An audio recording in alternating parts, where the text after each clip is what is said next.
Y buenos días a quien es el invitado de hoy, aquí en el piso, profesor de historia, con el que vamos a hablar mucho sobre lo que tiene que ver con nuestra independencia nacional, dado que mañana se cumple un nuevo aniversario, podríamos decir el 203 aniversario de la declaración de la independencia hecha allí en Tucumán un 9 de julio de 1816.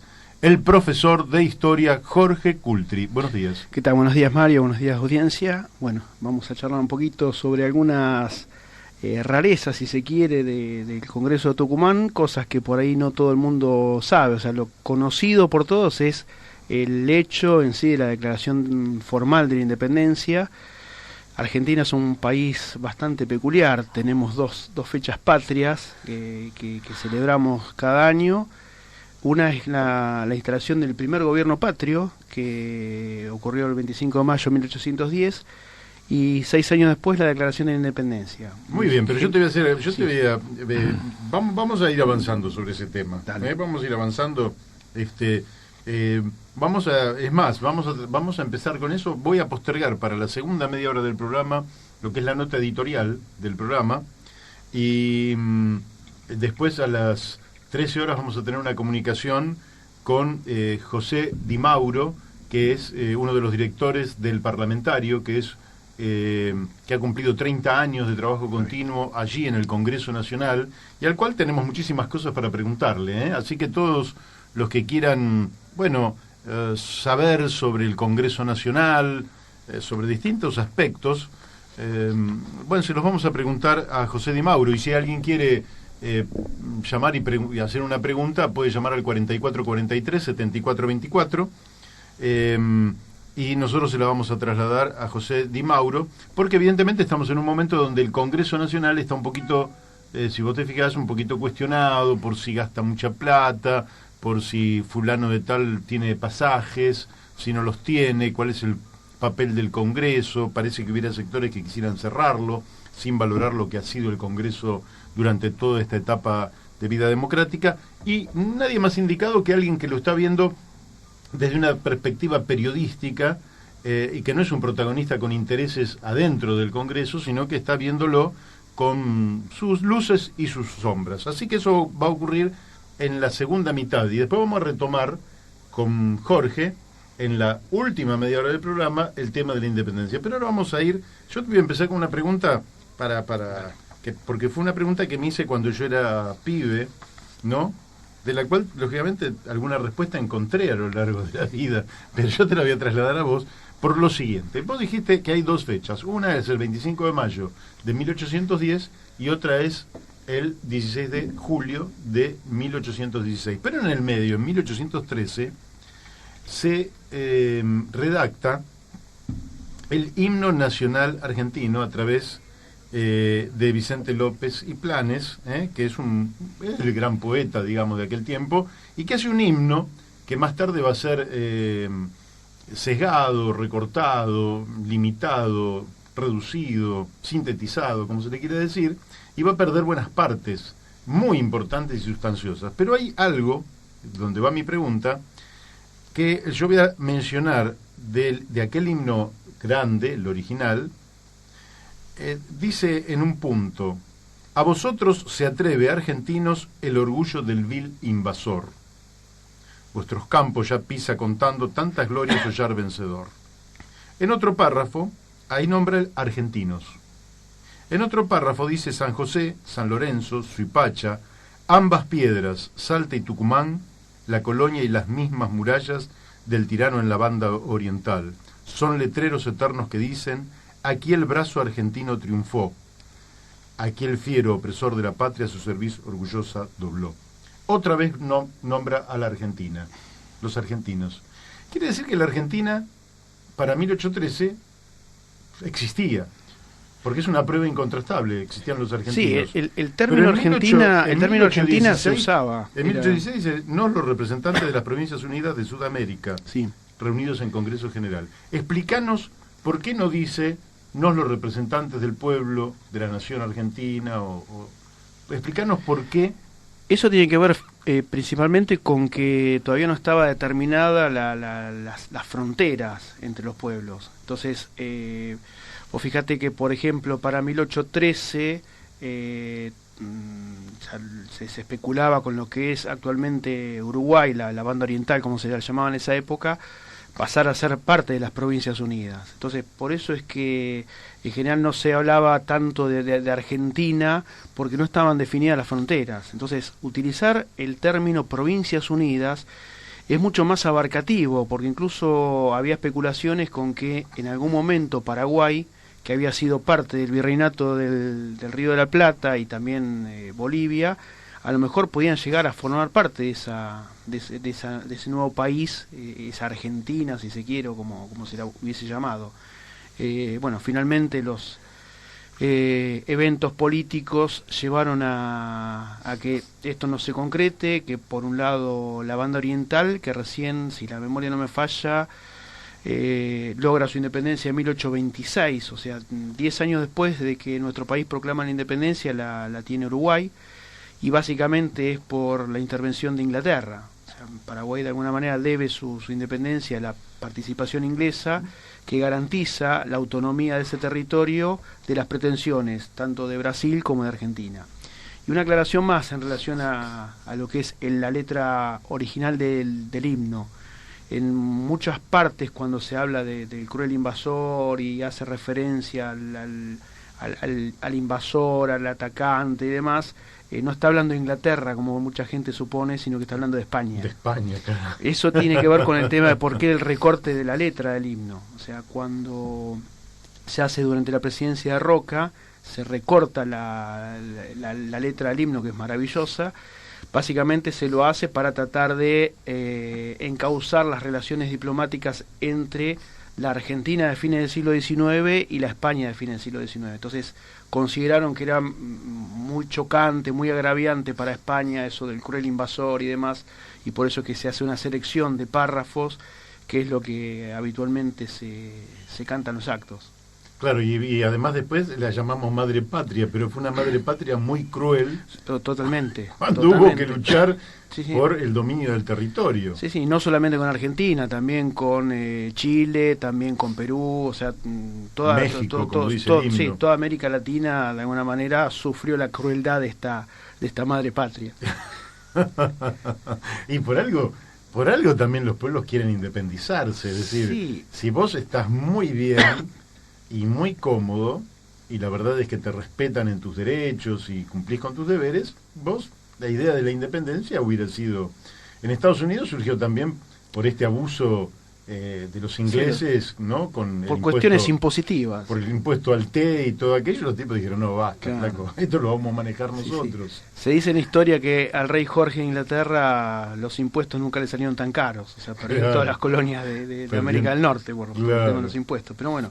Tiene que ver también con situaciones del momento, o sea, en general, cuando vos empezás a buscar las causas de los movimientos independentistas, básicamente tiene que ver la cuestión económica. O sea, a ver, hacernos un pantallazo desde 1806 a 1816, primera invasión inglesa. Primera invasión inglesa 1806, es un grupo muy muy reducido que viene con la idea de tomar Buenos Aires, que esto es lo que por ahí muchas veces no... En general, digamos, Argentina ha tenido muchos episodios con Inglaterra y se suele mezclar un poco los tantos. Entonces mucha gente piensa que hay una continuidad entre lo que pasó en 1833 en Malvinas con respecto a lo que fueron las invasiones inglesas. Las invasiones en 1806 y 1807 son estrictamente comerciales. Los ingleses vienen a buscar un puerto, que es el puerto de Buenos Aires, para tenerlo como lugar donde descargar sus materias primas. Tenemos que ubicarnos lógicamente en el contexto. En ese momento Europa estaba sufriendo el bloqueo napoleónico, entonces los productos ingleses tenían muchas dificultades para insertarse en el mercado europeo. Entonces lo que plantean, o se plantean mejor dicho los ingleses, es dónde podemos vender nuestras mercaderías. Y empiezan a buscar, dicen, bueno, a ver qué lugar vive principalmente o casi exclusivamente del comercio. Buenos Aires, o sea, la Buenos Aires de 1806 no era ni por las tapas la Buenos Aires que conocimos hacia finales del siglo XIX, dedicada a la producción agrícola ganadera. La Buenos Aires de 1806, en una pequeña urbe, dedicada principalmente a la actividad comercial.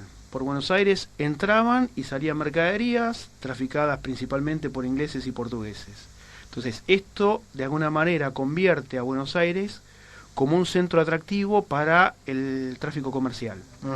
Y esto es lo que despierta el interés de los ingleses. Una preguntita. Hay algunos historiadores que hablan de una invasión inglesa porque aducen que en 1806 no terminan de retirarse los ingleses de Buenos Aires, mantienen un bloqueo sobre el Río de la Plata.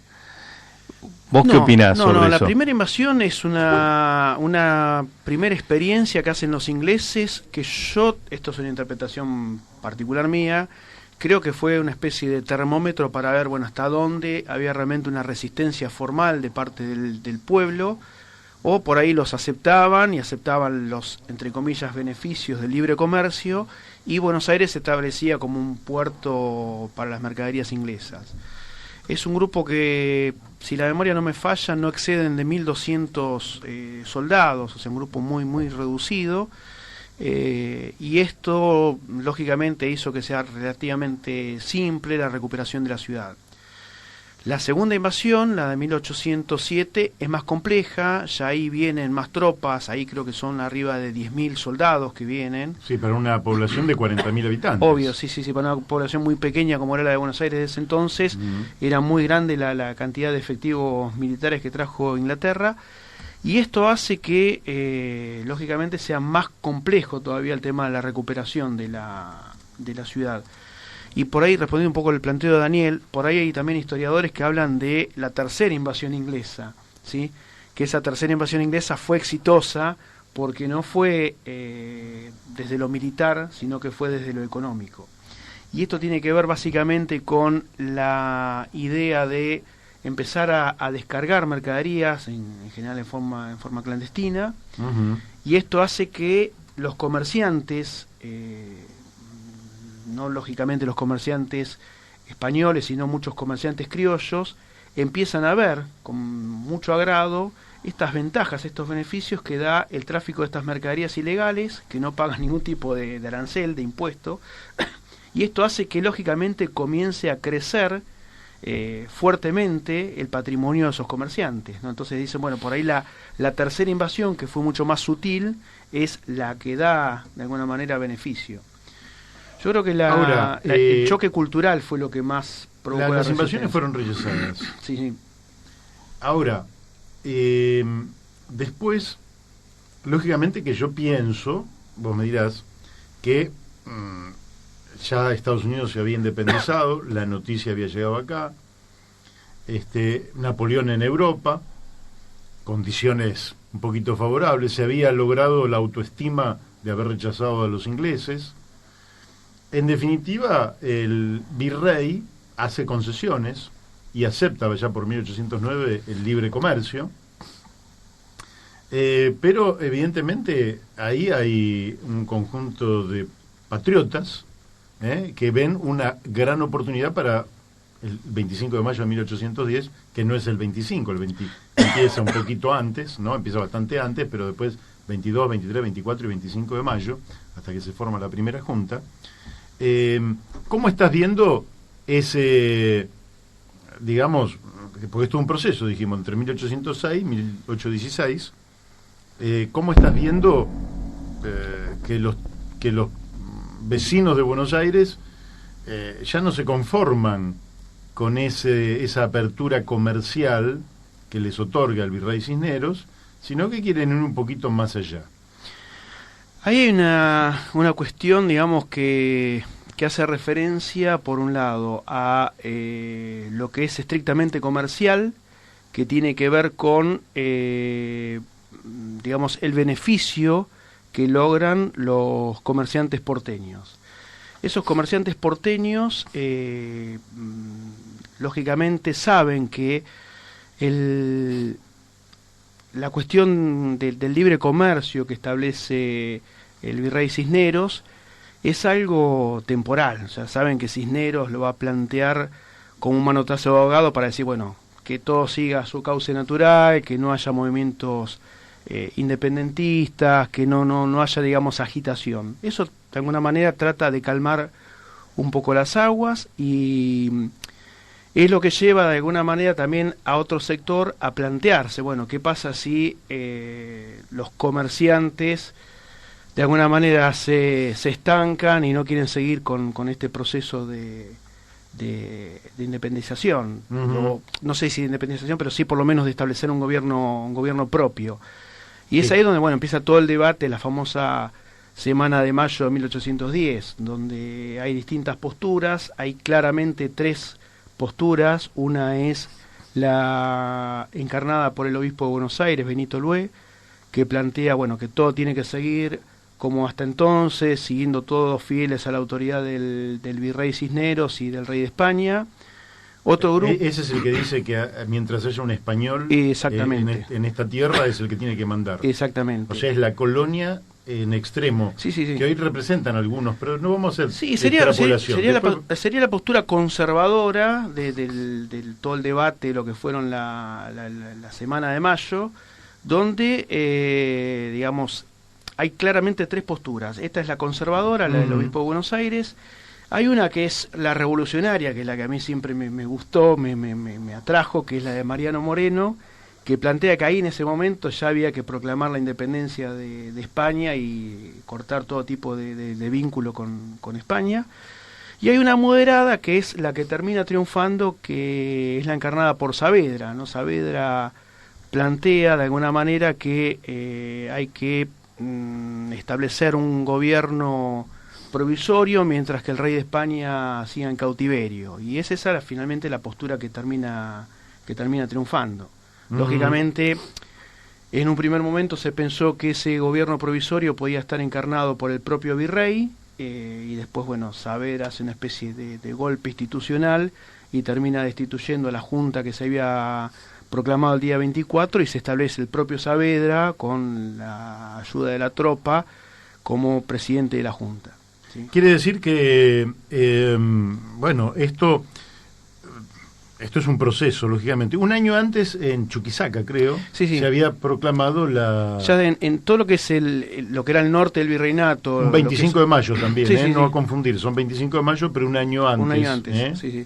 Lo que es actualmente Bolivia, también se habían dado movimientos de protestas, de querer establecer gobiernos propios, y básicamente tiene que ver con el tema de los impuestos, ¿no? O sea, el tema de pagar mayores tasas, mayores tributos por parte de la población aborigen hace que se generen estos episodios de reacciones populares. Escúchame, y te hago una pregunta más en torno al 25 de mayo, porque estamos hablando del 9 de julio, pero como es un proceso, invasiones inglesas, 25 de mayo, ¿cómo repercute en el resto de América el 25 de mayo? Porque Buenos Aires es uno de los lugares donde la contraofensiva española nunca logró recuperar. Y repercute de manera dispar. Por ejemplo, en el caso de Paraguay, ellos van a elegir una junta también provisoria de gobierno y se van a establecer como un gobierno autónomo, tanto de España como de Buenos Aires. De hecho, Paraguay deja de reconocer todo tipo de vínculo político con Buenos Aires, y cuando es enviado un ejército a tratar de sofocar ese movimiento autonomista de Paraguay, le va a ir mal a las fuerzas, incluso en ese momento lo ponen al pobre Belgrano, que era un abogado devenido en militar, a llevar adelante ese ejército, y bueno, a Belgrano le va a ir muy mal. En las batallas de Tacuarí, Paraguarí, las tropas de Paraguay lo van a vencer. Y esto hace que también incluso haya un proceso militar hacia Belgrano, que estuvo a punto de ser fusilado por su supuesta negligencia en la conducción de esas tácticas militares. Aclaramos otra vez que Belgrano no era militar, era abogado. O sea, efectivamente. Muy poco pobre podría saber de bueno, estamos en el marco de ese proceso, pero acá me llegan... que voy a tratar de interpretar la letra que le vamos a mandar a hacer caligrafía a Beto Perdomo. Vamos a darle unas clases de caligrafía para que escriba más claro. Pero supongo que es Federico de Villa Mitre, ciudad autónoma de Buenos Aires, es tucumano. Él dice que se habla del pueblo jujeño que, quiero entender qué es lo que dice él, que fue obligado por Belgrano al éxodo, ¿verdad? El famoso éxodo jujeño. Ujú. Y dice, ¿por qué se ningunea al pueblo tucumano? ¿Eh? ¿Por qué vos sentís, Federico debe tener razones, debe tener argumentos, debe tener, de que hay como un menoscabo quizás del papel del pueblo tucumano?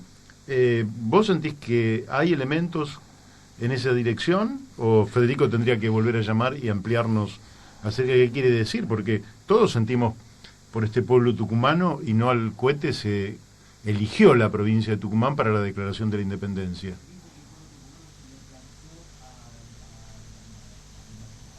Ajá, bueno, buen reconocimiento de Federico, sí, claro, no hay duda. A ver, yo hablo desde bonaerense que soy, nacido en la provincia de Buenos Aires, así que no sé muy bien si hay alguna interna ahí entre jujeños y tucumanos. No, realmente el reconocimiento al pueblo tucumano está presente en la decisión de que ese sea el sitio elegido para la declaración de la independencia, y tiene que ver precisamente con eso. O sea, si bien Belgrano sí da la orden de que todo el pueblo se repliegue hasta... Primero hay que ser justos con Belgrano, ¿no? Porque... digamos, en general todos los han juzgado mal al pobre Belgrano. Primero, bueno, yo aclaraba recién que Belgrano no era militar. Esto es como que me digan a mí, mira, vos que sos profesor de historia y conocés de historia, arreglame el coche, arreglame el auto, sí, una cosa así. A Belgrano le dan la orden de defender la frontera norte de las Provincias Unidas de aquel momento. ¿Cuál era la frontera norte? Córdoba. A Belgrano le dan la orden de replegarse hasta Córdoba. Hay una desobediencia maravillosa de Belgrano, que lo que hace es plantarse en Tucumán y dice, bueno, no, acá resistimos al enemigo, resistimos a las tropas españolas y desde acá vamos a avanzar. Lógicamente ahí está la actitud del maravilloso pueblo tucumano que se solidariza con la estrategia de Belgrano, y ahí... Bueno, vamos a darle participación a nuestro oyente, Federico. Hola, buen día, Federico. Buen día. ¿Qué tal? ¿Cómo te va? Un gusto. Bien, gracias a Dios, bien. Mi postura es esta.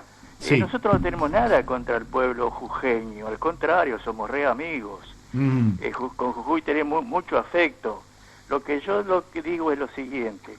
A Jujuy Belgrano lo obligó a hacer el éxodo, y el pueblo salteño, Salta, no participó en esa maniobra, se quedó, y ahí se proveyeron las tropas de los invasores de lo que no se podía proveer en Jujuy.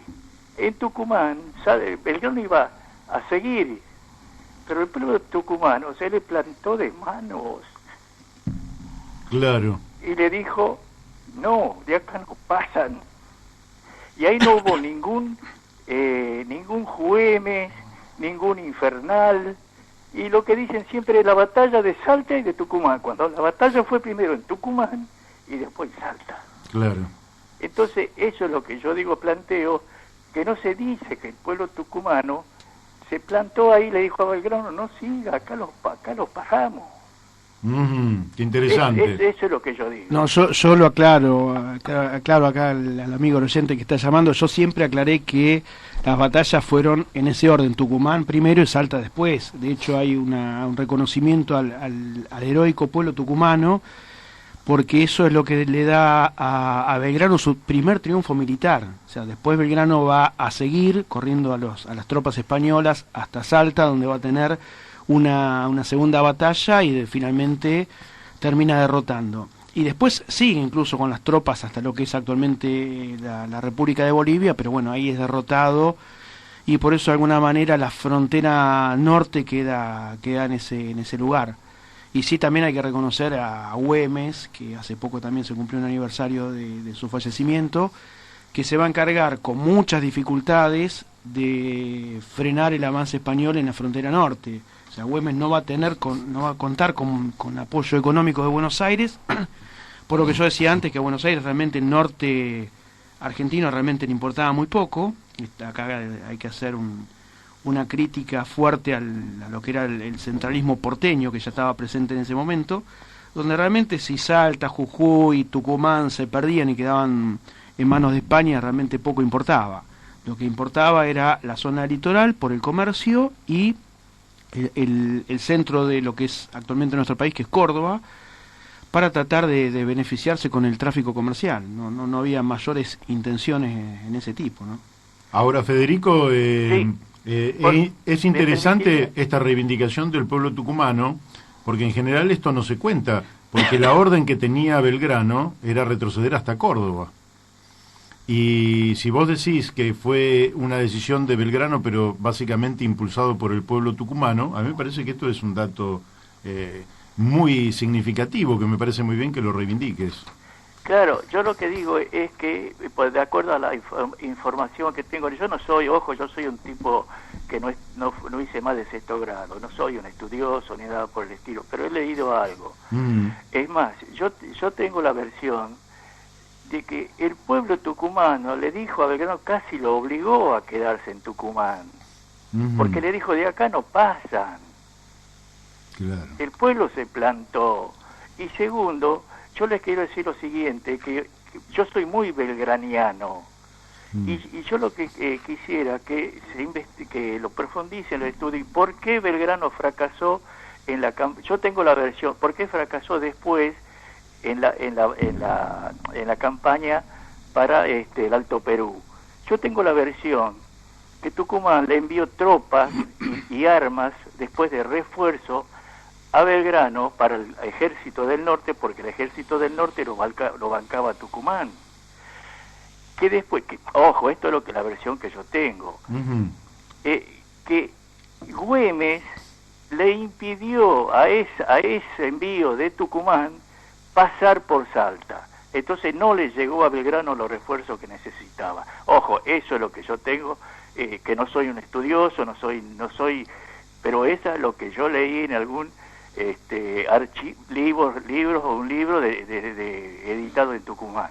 Bueno, como también este programa lo escuchan en Salta, vamos a ver si tenemos alguna respuesta de los salteños. Federico, te agradezco muchísimo tu intervención, y bueno, vamos a seguir. La idea no es que podamos resolver todos los lados, digamos, o los puntos oscuros de nuestra historia, sino hacer una rememoración de lo que fue la gesta de nuestra independencia, que es todo un proceso que yo dije desde 1806 a 1816, pero que podríamos decir de 1816 a 2019, que es el día de hoy, porque efectivamente, salvo algún tramo de nuestra historia, nunca fuimos un país verdaderamente soberano, independiente, donde se pudiera realizar, salvo algunos buenos tramos de nuestra historia, pero siempre tuvimos algún tipo de dominación extranjera, que es en definitiva lo que se va a declarar en Tucumán, ¿no? Primero se va a declarar la independencia de España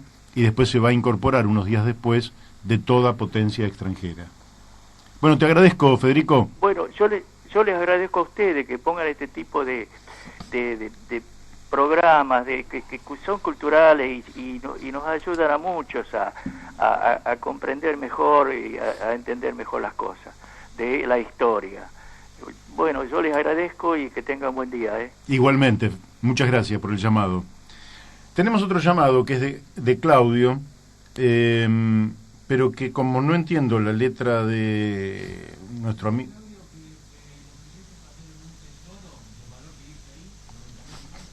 Ah, sí, efectivamente. Sí, los ingleses se llevaron de Buenos Aires el tesoro. El tesoro real, que era lo que cobraba, o sea, la recaudación de impuestos.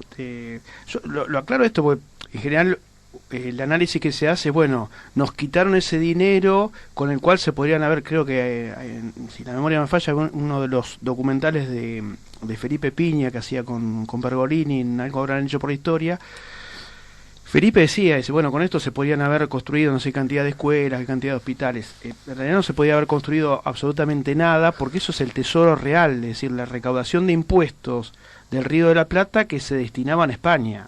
Sí, o sea, claro. que no es que ese dinero iba a quedar en nuestro país.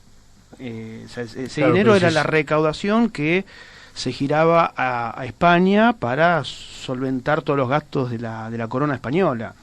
O sea, no estoy diciendo que esté bien que se lo haya llevado a Inglaterra, digo que igual ese era dinero que no iba a quedar en nuestro país. O sea, vos querés decir que en ese momento se lo robaron mucho más a España que sí, a lo que después seríamos nosotros, la Argentina. Que de hecho ni Argentina ni siquiera estaba en los planes, creo que de nadie o de muy pocos en ese momento. Sí, claro, en esa Sí, época. pero sin lugar a duda era dinero, digamos, generado en estas tierras, ¿no? Sí, totalmente.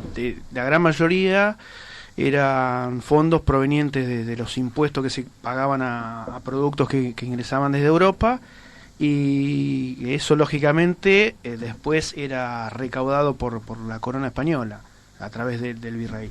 Y eso sí, es el dinero que se llevan los ingleses y que después como una especie de no sé, de objeto así de triunfo, de goce de los británicos, lo van a mostrar, lo van a pasear por las calles de Londres. Volviendo al planteo anterior, no me consta lo que decía acá el oyente, que Güemes haya impedido la llegada de auxilios o de refuerzos a Belgrano. De hecho, mantenían una relación muy cordial, muy estrecha, los dos, Belgrano y Güemes, al punto tal que se han entrevistado un par de veces y ambos entendían que había que consolidar la frontera norte de lo que es actualmente nuestro país para poder, digamos, garantizar la paz en el territorio. O sea, desconozco el dato, si existe realmente, yo lo desconozco. Bueno, te comento porque el historiador Fernando del Corro, amigo además, dice que el tesoro que nunca más volvió al Río de la Plata, en un artículo, dice que son más de 5 toneladas de pesos plata que los ingleses se robaron del Río de la Plata, jamás fueron devueltos por el gobierno británico a pesar de haber sido derrotados en la primera invasión inglesa de 1806. El tesoro del rey, del virreinato del Río de la Plata, fue finalmente el gran triunfo militar de la corona británica, que solo conquistó Buenos Aires en su primera incursión en estas tierras, que se extendió por un mes.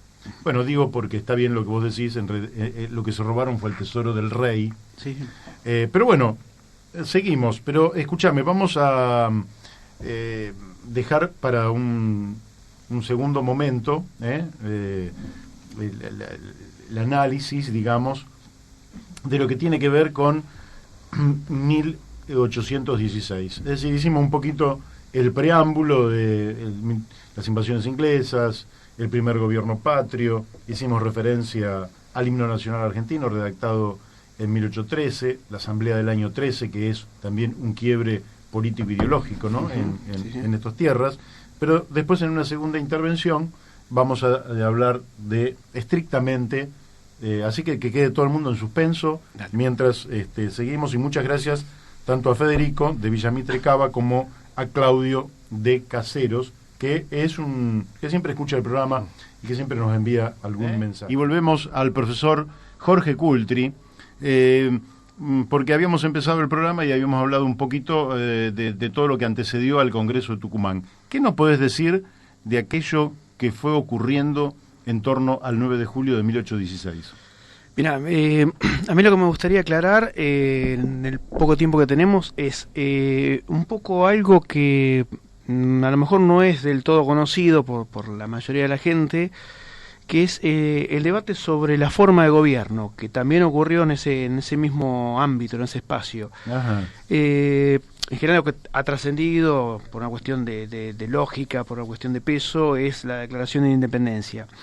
Pero también ahí se debatió el tema de la forma de gobierno que tendrían estas provincias unidas del Río de la Plata, que también eso es importante. Fíjate que no se hace referencia a la nación argentina por lo que charlamos antes, es decir, todavía no estaba bien firme la cuestión de límites. Entonces, al decir provincias unidas, era algo más genérico. Esto podía dar lugar a lo mejor a incorporar a la banda oriental, actual Uruguay, lo que había sido la gobernación de Paraguay en tiempos virreinales, que a partir de 1810 había iniciado un camino propio. También el Alto Perú, lo que es actualmente la hermana República de Bolivia, y a lo mejor también hasta Chile, que digamos, habían tenido, digamos... que era la capitanía. Claro, había tenido, digamos, un pasado, no dentro del virreinato de Río de la Plata, pero sí dentro de lo que fue el virreinato del Perú, o sea, esa estructura gigantesca que había establecido España para Sudamérica. Entonces, como todavía no estaba bien firme esta cuestión de los límites, que a nosotros nos cuesta, porque ya lógicamente nacimos con esta división territorial incorporada, y muchas veces cuando uno lee en los libros, ¿no?, la hermandad que había entre O'Higgins y San Martín, y a mucha gente le cuesta, ¿no?, entender esto de la rivalidad que se generó a partir de lo que fue el conflicto con el canal de Beagle entre la hermana República de Chile y la Argentina. Pero volviendo al planteo inicial, durante los debates del Congreso de Tucumán se plantea el tema de la forma de gobierno y aparece claramente como forma más importante a adoptar la forma monárquica de gobierno, que por ahí para muchos es desconocida. Argentina pudo haber tenido, o por lo menos las Provincias Unidas, pudo haber tenido una forma monárquica de gobierno. ¿Por qué fracasa la idea de la monarquía? Bueno, básicamente porque no se pusieron de acuerdo en quién iba a ser la persona elegida para ese cargo, ¿sí? Pero, por ejemplo, para que tengamos una idea, las propuestas mayoritarias giraban en torno de buscar a un príncipe español. Se pensó en la figura del duque de Alba, que ¿por qué uno diría buscar un español? Bueno, básicamente tenía que ver con esa tradición hispánica de dominio territorial en América, y con una especulación también tiene que ver eso, con la idea de que si es un español el que gobierna estas tierras, a lo mejor Fernando VII después no va a atacar estos territorios para recuperarla. ¿Por qué? Porque hay una continuidad de dominio español en estos territorios. El que más se opuso a eso fue, lógicamente, San Martín, que le dijo algo más o menos así como: muchachos, me están jodiendo, nosotros estamos peleando contra los españoles, preparándonos para cruzar la cordillera, y ustedes nos van a poner un español como rey. Con lo cual, lógicamente, esa propuesta cayó, digamos, sin mayores repercusiones. Después se barajó la posibilidad de coronar a un príncipe francés. Hay que recordar que la familia del rey de España, los Borbones, tienen un origen francés. La monarquía española y la monarquía francesa tienen un origen común. Entonces la idea era buscar a alguien, algún descendiente, algún primo de Fernando VII para coronar como rey. Ninguno estaba interesado en venir a embarrarse los pies al Río de la Plata. Hay que recordar que en esa época muy pocas cuadras de lo que es actualmente la ciudad de Buenos Aires tenían empedrado, la gran mayoría era toda calle de barro. Y también se pensó incluso en buscar a un monarca de origen portugués, ¿sí? Bueno, finalmente todo eso cayó en nada, o sea, no prosperó ninguna de esas ideas. Y lo que sí es importante de destacar es la propuesta de Belgrano. ¿Sí? Belgrano siempre va contra la corriente, parece, ¿no? Belgrano plantea coronar a un inca, ¿sí? Buscar a algún descendiente de los antiguos jefes incas para ser coronado como rey del Río de la Plata. ¿Y por qué un inca? Porque Belgrano sostenía que estas tierras le pertenecían a los aborígenes. Entonces era de alguna manera un justo reconocimiento a esos propietarios de estos territorios que habían sido usurpados por España, para que de alguna manera se legitime, ¿sí?, ese dominio, esa presencia territorial, ¿sí? Lógicamente la gran mayoría del Congreso pensó que el buen Belgrano se había vuelto loco, había pirado, y lógicamente esa propuesta no cayó, digamos, con agrado. Sí, las poblaciones aborígenes del norte que recibieron la noticia se habían entusiasmado con esta propuesta de Belgrano, ¿no? Bueno, finalmente el Congreso decide no avanzar con ninguna de estas propuestas monárquicas, ratificar el sistema directorial que había creado la Asamblea de 1813, pero fíjate vos cómo son las cosas, que cuando la Constitución que sanciona ese mismo Congreso, ya trasladado a Buenos Aires en 1819, que es la primera Constitución que va a tener nuestro país, una Constitución de carácter centralista, no dejan claro la forma de gobierno a adoptar. ¿Sí? ¿Y por qué no la dejan claro? Bueno, porque todavía estaba por ahí la posibilidad de establecer un sistema monárquico como forma de gobierno. ¿Sí? Entonces digo, es interesante el análisis, ¿no?, de todo este proceso, o sea, que arranca en 1816, pero que todavía para 1819 por lo menos no estaba en claro cuál iba a ser la forma de gobierno a adoptar. ¿Y después cómo se lo elige? Bueno, después viene la crisis de 1820, ¿no? Un país que efectivamente no tenía muy claro un montón de cuestiones en formación, y después va a venir Bernardino Rivadavia, que es otro capítulo. Sí, en realidad Bernardino Rivadavia viene de la mano de Martín Rodríguez, que era el gobernador de la provincia de Buenos Aires. O sea, claro. Que también hay muchos que reivindican la figura de Rosas, no, o sea, medio como que se olvida, ¿no? Porque después, bueno, Martín Rodríguez es una figura muy allegada a Rosas, y lógicamente medio como que hay parte de la historia que hay que ocultarlas.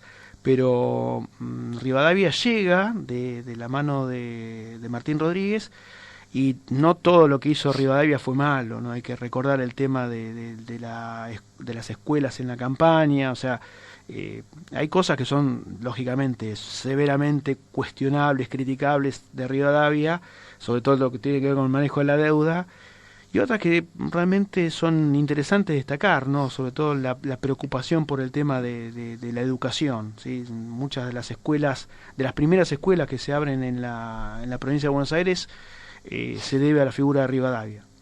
Claro, sí, bueno, vos sabés que algunos piensan que la grieta nace en esta última época. La grieta en la Argentina viene desde su origen. Sí. O sea que si vos decís algo bueno de Rivadavia, sos un liberal, entreguista y malévolo. Claro.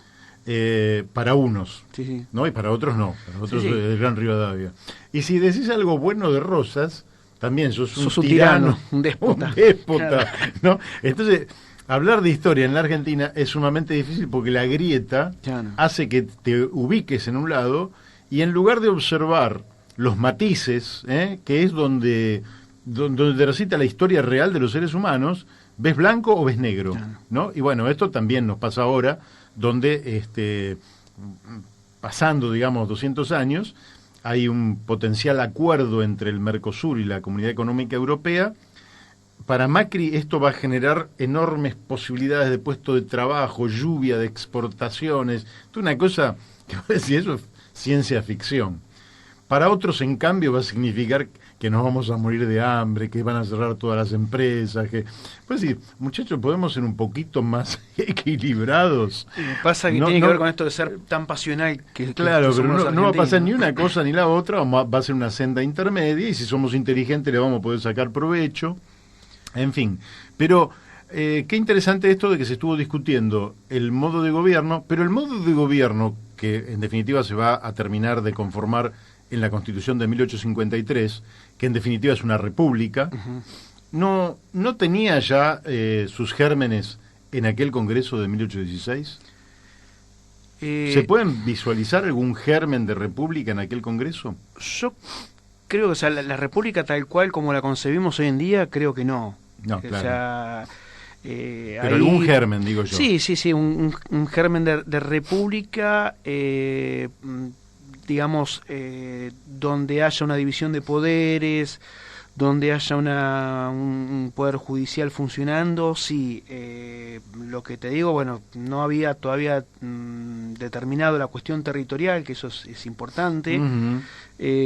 Por ahí uno cuando visualiza lo que es el actual preámbulo de la Constitución, o sea, ya ahí claramente está definido para quién es la Constitución Nacional y esto de la unidad, de la unión de los argentinos, o sea, ahí creo que ya está mucho más consolidado lo que va a ser la República Argentina. En aquella Constitución de 1819 no es tan así, no hay tanta precisión, y bueno, después lógicamente con el andar del tiempo y sobre todo con influencias de constituciones de otros países, con la influencia de distintos teóricos como por ejemplo Alberdi, que van a establecer de alguna manera características particulares a la Constitución, y ahí van a establecer el republicanismo y el excesivo sistema republicano que tenemos, excesivo sistema presidencialista que tenemos, ¿no? O sea, tenemos un sistema presidencialista muy fuerte,